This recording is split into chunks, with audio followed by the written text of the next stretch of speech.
I never thought I'd make it as a creative. And I didn't even honestly get into this until like later in life. Like I quit my day job when I was 25. I think it was 25 when I quit my day job. So I had a whole career before I started kind of what at least most people watching know me for. I had like a whole different life. And yeah, I want to tell you guys about that story a little bit, like how I got here. And also, you know, we're going to make a pot, so you can, we're going to do both. But relax, hang out, and I just want to tell you this story about how I got here.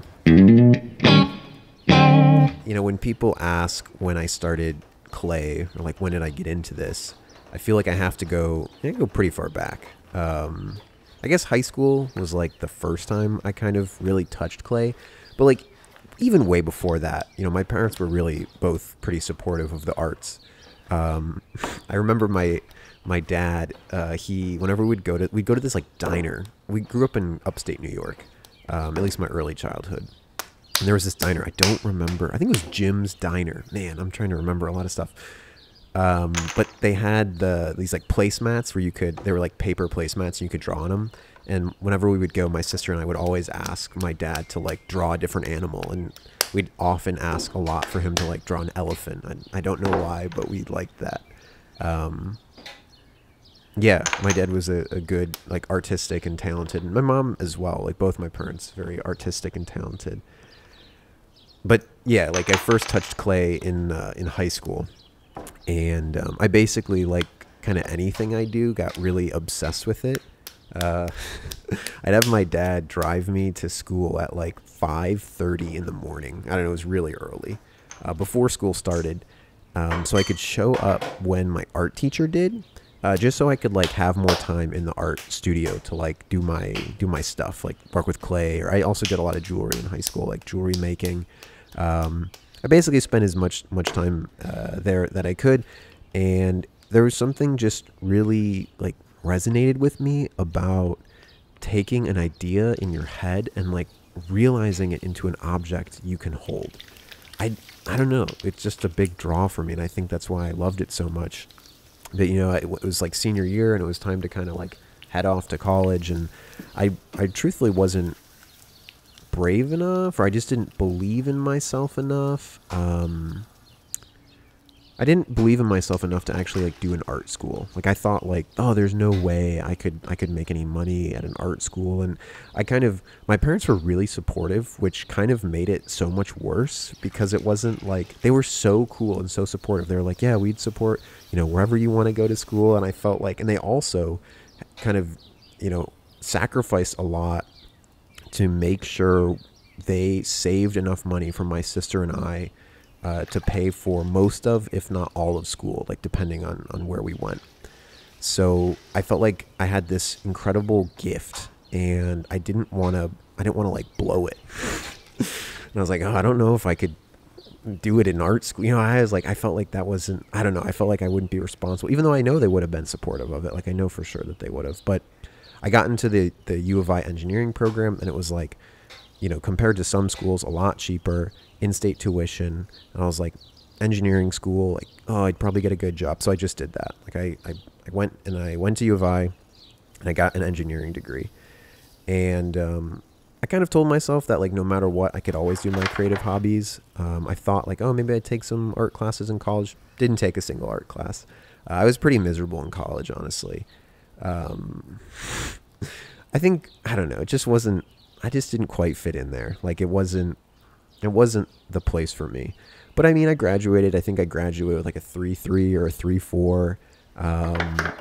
And senior year I applied to like 50 jobs, because I was like, I gotta get a job somewhere. Like I have to make money. Like that was the whole plan of all of this.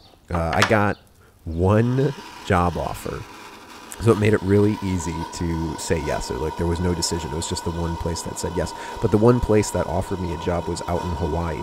And I kind of applied to it as a joke. I was like, oh, that would be cool. Like, haha, that would be fun. Like I'd never been to Hawaii. I could probably point it on a map, but you know, I grew up in the Midwest, and Hawaii is like pretty far away. But like 2 checked bags later and 1 really long flight, and I basically uprooted myself and started a whole new life in Hawaii. It was like 2022 at the time. I just graduated, 22, 21. And it ended up being like one of the most amazing experiences of my life. Like I had no plan to end up there, and it was just kind of how the cards played themselves out. But I was working at the Pearl Harbor Naval Shipyard, and we did engineering support for the submarines out there. It was a really cool job. The work was fun. My coworkers were the best part about the job. They were all super amazing. They were all really local, and really like welcoming of me there. And it was just an amazing job. I really loved my time there. I started taking art classes again at the Honolulu Museum of Art, and I felt like it kind of was the start of a lot of personal realizations for myself. But I was there for 3 years, and basically on going into the 3rd year, I got a job offer for my dream job, which was at the Argonne National Laboratory, which is like a national lab in Lamont, which is a suburb of Chicago. So I was like, whoa, that's my dream job. And I accepted it. And I was 24 at the time when I accepted that job, maybe 25. I don't know. It doesn't matter. But moved to Chicago, and that was about 3 years ago now. Not long after I moved, the pandemic started, and I was living alone. So I was like stuck living alone in my little 3rd floor apartment. And I don't know if you're familiar with any of Edward Hopper's work, but I felt like I was living in one of his paintings, just like alone in my little world, kind of surrounded by my plants, teleworking, whatever, off doing my stuff. But all the little seeds that got planted in Hawaii kind of started to like sprout in my mind. That's when I started my Instagram, and originally it was Third Floor Forest. Not sure if anyone watching was around then, but I basically just posted pictures of my plants, and I wanted to post pictures of my art, but I still, didn't believe in myself. So I was still like, no, I'm self-taught. Like, I didn't go to art school. Like, my work's not that great. It kept me busy, though. I got really into plants and photography. I learned so much taking photos of my plants, and like learning about lighting and all sorts of stuff like that.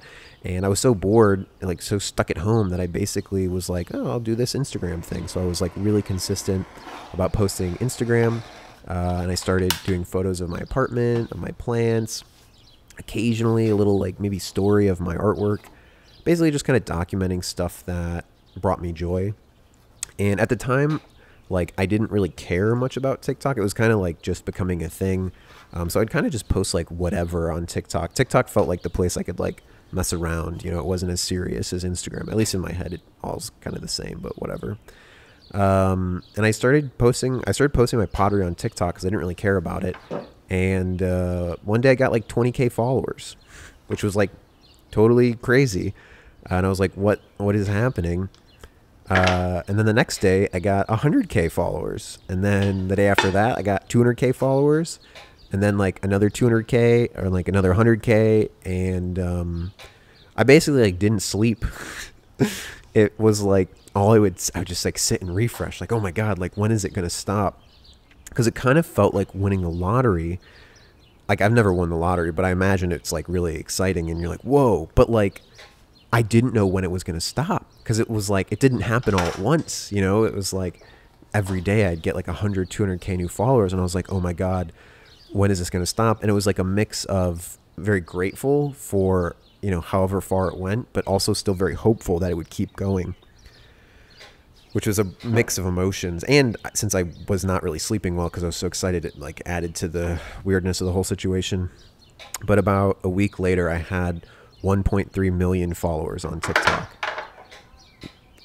It was like a dream. It was crazy. It was like, I had like friends calling me, like family, like it was wild. It was like, whoa. It was a really surreal experience. And then TikTok themselves actually reached out to me. Like, TikTok reached out to me. They're like, hey, we see you're blowing up. Like, do you want to, we'd like to set up a meeting with you and kind of talk about stuff and like help you kind of be successful on our platform. So it was wild. But also still a lot of imposter syndrome, because I felt like I'm just making kind of crappy pots in my apartment. Like, you know, it's nothing really fancy. But like a year later, I quit my day job. I was like, I think I can make it. I think I can make it doing this. You know, like I think we can make this work. And quitting my day job was like the funniest thing because my coworkers had no idea about any of this. Like, they're all much older than me, so I'm pretty sure they didn't know how to use TikTok, let alone like aware of like me being successful on the platform. And when I wrote my letter of resignation, which I was literally terrified for because like this was my dream job, you know, and I'm just quitting it, and it was like terrifying. But I wrote this letter of resignation and I gave it to my boss. I set up a meeting with my boss, and I was like, oh, I've got bad news. And I could just see it on his face instantly. He was like, oh no, like, don't say it. And I was like, this is my letter of resignation. And he was really crushed because, you know, it was like I think people liked me at the job, and like, I think they were sad to see me go. But he was like, oh, I know I'm not really allowed to ask, but you know, where are you going? Like, are you going to another national lab, or, you know, what are you heading to private industry? Like, where are you headed off to? And I just looked at him, and it was like a Microsoft Teams meeting, and I was like, I'm starting a pottery studio. And his face was like, it just took him a second. He was like, what? I was like, yeah, like, I'm starting a pottery studio. I kind of, you know, whatever. And like I gave my letter of resignation, and then over the next couple weeks, like, everyone at work kind of figured it out, and they were all really happy for me.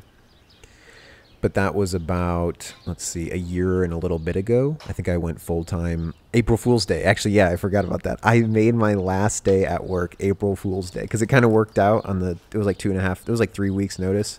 And I was like, man, that's like a fitting last day to leave your dream job to make TikToks and YouTube videos and, you know, pots.